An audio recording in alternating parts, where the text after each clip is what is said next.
በስመ አብ ወወልድ ወመንፈስ ቅዱስ አሃዱ አምላክ አሜን። በአብ አበው በወልድ ወልደ እግዚአብሔር በመንፈስ ቅዱስ መንፈሳውያን የተሰኛችሁ የእግዚአብሔር ቤተሰቦች በኃያሉ በልዑል እግዚአብሔር ፍጹም ሰላምታ ሰላም እላችኋለሁ። እንደምን ቆያችሁ?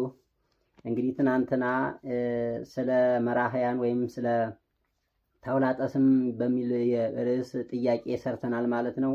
ዛሬ ደግሞ የምንማማረው የተወሰነች ከሀ ከለና ከመ አራት ፊደል ትርጉም ይዤላችሁ ቀርቤያለሁ ማለት ነው።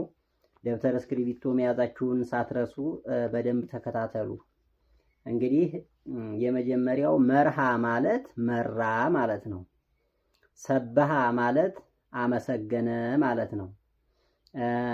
ሮሃ ማለት ወለወለ ማለት ነው። በሁበሆ ማለት ሸተተ ማለት ነው። ሀየለ ማለት በረታ ማለት ነው። ሰሰለ ማለት ወገደ ማለት ነው። ሰአለ ማለት ደግሞ ለመነ ማለት ነው። ተሰአለ ማለት ደግሞ ተለአለ ማለት ከፍ ከፍ አለ ማለት ነው። ሰከመ ማለት ተሸከመ ማለት ነው። ሴመ ማለት ሾመ ማለት ነው። ቀለመ ማለት ጻፈ ማለት ነው። ቆመ ማለት ቆመ ማለት ነው። ተሳለመ ማለት ደግሞ ተፈቃቀረ ማለት ነው። ከዚህ ደግሞ ወደ ሁለተኛ ወደ ካላይ ወይም ወደ ሁለተኛ ስናመጣው ደግሞ ይመርህ ብሎ ይመራል ይላል። ይሰብህ ብሎ ያመሰግናል ይላል። ሮሃ ይረውህ ብሎ ይወለውላል ይላል። ይበሆብህ ብሎ ደግሞ በሁበሆ ያለው ይበሆብህ ብሎ ይሸታል ይላል።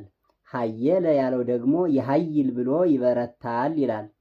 ሰሰለ ያለው ይሰስል ብሎ ይወግዳል ይላል። ሰአለ ያለው ይስእል ብሎ ይለምናል ይላል።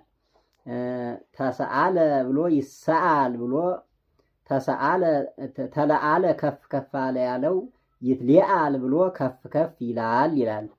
ሰከመ ተሸከመ ያለው ይሰክም ብሎ ይሸከማል ይላል።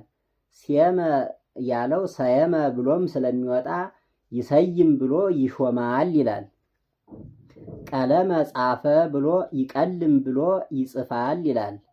ቆመ ቆመ ያለው ቀወመ ብሎም ስለሚወጣ ይቀውም ብሎ ይቆማል ይላል። ተሳለመ ብሎ ተፈቃቀረ ያለው ደግሞ ይሳለም ብሎ ይፈቃቀራል ይላል። እንግዲህ የዛሬ ትምህርታችንን እዚህ ላይ ጨርሰናል ማለት ነው። ይህንን ከዚህ ቀጥል የሚሆነው ደግሞ የማክሰኞ ውዳሴ ማርያም ከዚህ በፊት የተማማርነው ከዛ ቀጥል የምንማማረው አለ ማለት ነው። ከውቱቴ ቀጥሎ እሱን እንማማራለን። እበያ ለድንግል ኢይትካሃ ለተነግሮ እስመ እግዚእ አራያ መጻ ዋደረ ላዕሌሃ ዘያድር ውስተ ብርሃን ሀባልቦ ዘይቀርቦ ተጸውረ በከርሳ ተሳተ አውራሃ ዘኢይትረአይ ወዘኢይታወቅ ወለደቶ ማርያም እንዘ ድንግል ይእቲ ሳሊ ለነ ቅድስት ዘውእቱ እብን ዘርእየ ዳንኤል ነቢይ ዘተበትከ እምደብር ነዋህ ዘይንበለ እድ ዘውእቱ ቃል ዘወፃ እምሃባብ መጻ ወተሰባም ድንግል ዘኢንበለ ዘራ ብኢሲ ወአድሃነነ ሳሊ ለነ ቅድስት። እንግዲህ የዛሬ ትምህርታችንን እዚህ ላይ ጨርሰናል ማለት ነው። ላይክ፣ ሸር፣ ሰብስክራይብ ማድረጋችሁን እንዳትረሱ።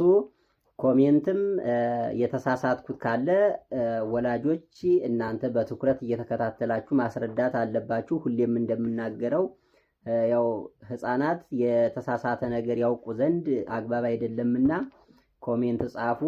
ያው ከዚህ የተሻለ ነገር አቀራረብ አገላለጽ ደግሞ ላይገባ ስለሚችል በዚህ መንገድ አስተካክል የሚል አስተያየት ብጽፉልኝ ለእኔ ደስ ይለኛል።